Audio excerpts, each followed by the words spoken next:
Bonjour et bienvenue dans cet épisode un peu spécial de Parenthood.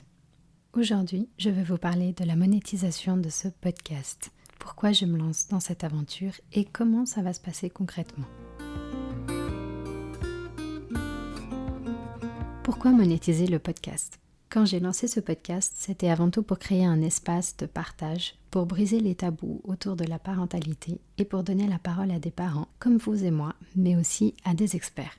Au fil des épisodes, vous avez été de plus en plus nombreux et nombreuses à écouter, à réagir, à me faire part de votre soutien. Et pour tout cela, je vous dis un immense merci.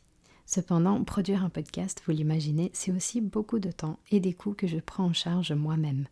Les rencontres avec les parents, la préparation des épisodes, les enregistrements, le montage, la communication et même les outils de diffusion avec les abonnements, la plateforme d'hébergement. Pour vous donner une idée, un épisode me demande entre 10 heures et 15 heures de travail, tout compris bien sûr, selon sa durée.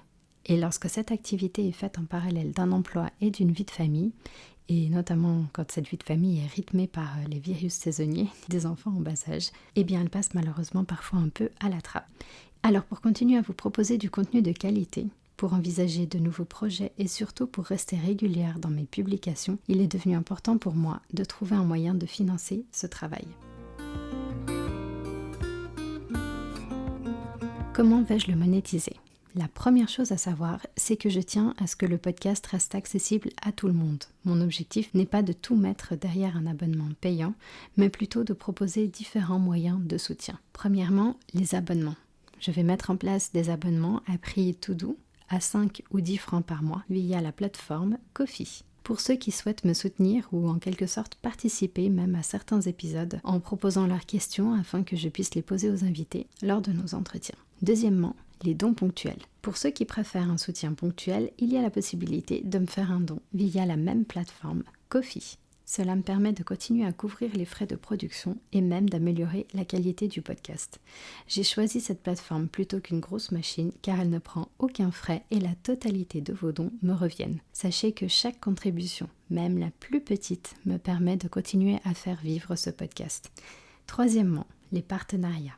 J'ai aussi décidé de travailler avec des marques qui partagent les valeurs du podcast, des marques que je choisis avec soin et qui proposent des produits ou services en lien avec la parentalité. Alors vous verrez peut-être parfois ou vous entendrez de temps en temps des recommandations sponsorisées qui, je l'espère, seront aussi de jolies découvertes pour vous. Quatrièmement et enfin, faire payer les épisodes pro. Pour les professionnels qui souhaitent partager leur expertise et leurs conseils dans le cadre du podcast, une participation financière sera désormais demandée pour l'enregistrement de ces épisodes. Cela me permet de garantir une juste valorisation du temps et du travail qui sont investis dans la préparation, l'enregistrement et le montage des épisodes.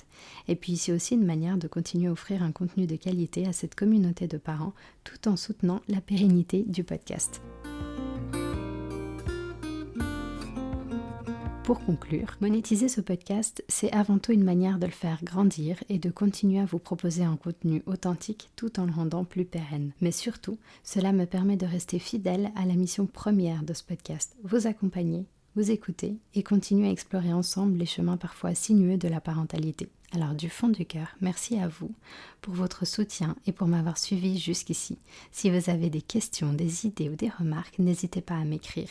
J'adore lire vos retours. N'hésitez pas non plus à partager les épisodes. Cela m'aide énormément. On se retrouve très bientôt pour un nouvel épisode et en attendant, prenez soin de vous.